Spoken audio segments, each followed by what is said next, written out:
A scattered plot is a graph of a collection of ordered pairs x, y. So we've looked at x, y coordinates before, or ordered pairs, but they've always been in a linear pattern, an exact straight line. We are now going to look at a graph that is a bunch of dots. It's a bunch of dots that are not in an exact straight line, but they do have a general shape or move in a general direction. So, for example, we're going to look at positive correlation first. Correlation is another word for relationship. So, positive correlation, these are examples of scatter plots with a positive correlation. Notice they look like a bunch of dots, but they do have a general direction. If I was reading from left to right on the graph, okay, if I start over here, they are pretty much going up in a positive direction, mostly like a positive slope, but I can't say slope because they are not in a linear fashion. So positive correlation just means that as one goes up, as the x goes up, the y goes up. They are in a direct relationship with each other. Next example would be a negative correlation. Again, these are scatter plots with a negative correlation. Okay, if I read again from left to right, if I started the left of the graph, they're going downhill. Again, not in a linear fashion, but they're pretty much all going downhill. The negative correlation or negative relationship actually means when one value goes up, the other goes down. They are in an indirect relationship. They are opposite. One goes up, one goes down. Lastly, we're going to look at no correlation. Okay, no correlation means they really have no pattern. I could start here and go down, but I also could start here and go up. So there's really no pattern or no relationship for no correlation. Okay, there's no relationship going on. So let's look at some questions. Okay, for number one, which scatter plot represents a strong positive correlation? So there's two questions here. So they want something with a strong positive. So that means it's going to go in the up direction, and strong means it almost looks pretty linear. They're definitely going up in a definite positive direction. That would be choice C. These are almost linear. They're definitely going up, and they're almost all close together. I can definitely predict that the next few dots are going to be right over here. Okay, question 2. Which scatter plot represents a weak positive? So again, we're looking for something that goes up in the upward direction, but they're pretty far apart. They are not close together. So that would be choice D. Okay. A, again, would be a strong positive. They are very close together, almost linear. And D would be a weak positive. While they are going up in the upward direction, they're just pretty far apart, but that doesn't mean that they're not still all going up. Okay. So D would be a weak positive. Okay. Now we are going to look at question 3. Which scatter plot represents a strong negative? So very close together, going in the negative or down direction. That would be C. Very close together, going in the down direction. Question 4. Which scatter plot represents a weak negative correlation? Again, negative going in the down, but not as close together. That would be choice A. Okay, this is the strong correlation, strong relationship. They're going to follow that pattern. These are still going in the down direction, but a little scattered apart. Again, scatter plot or spread apart. Last one in a graph. Which statement is correct about the graph below?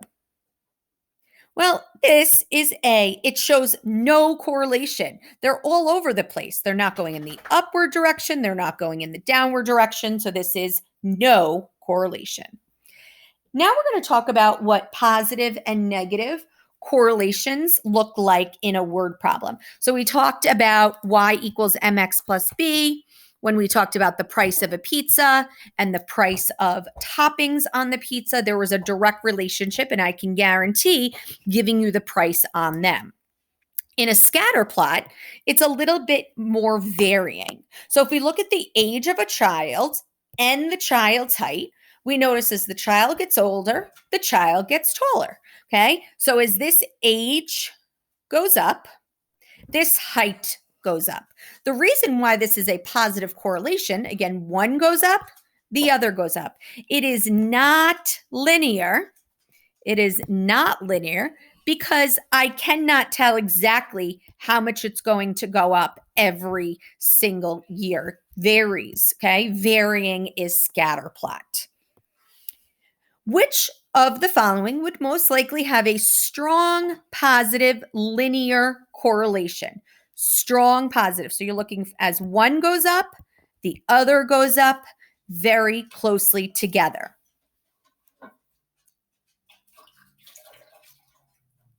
Okay, that would be D. Okay, distance driven in the car. So I drive more in the car as I spend more hours in the car. Both go up. Let's look at a negative correlation. Again, negative correlation is kind of the same as negative slope, but that doesn't mean both go down. It means one goes up and one goes down. So we're going to look at the age of your family's car. So the age of the family's car goes up, it gets older, and the value of the car is worth less. Okay, so as my car gets older, my car is worth less. That's what a negative correlation looks like. Which of the following technological activities would most likely have a negative linear correlation over the last 5 years? So which is an example where one goes up and the other goes down? Okay, let's go with B. Okay, so negative means the number of phone calls would go down as the landlines go up.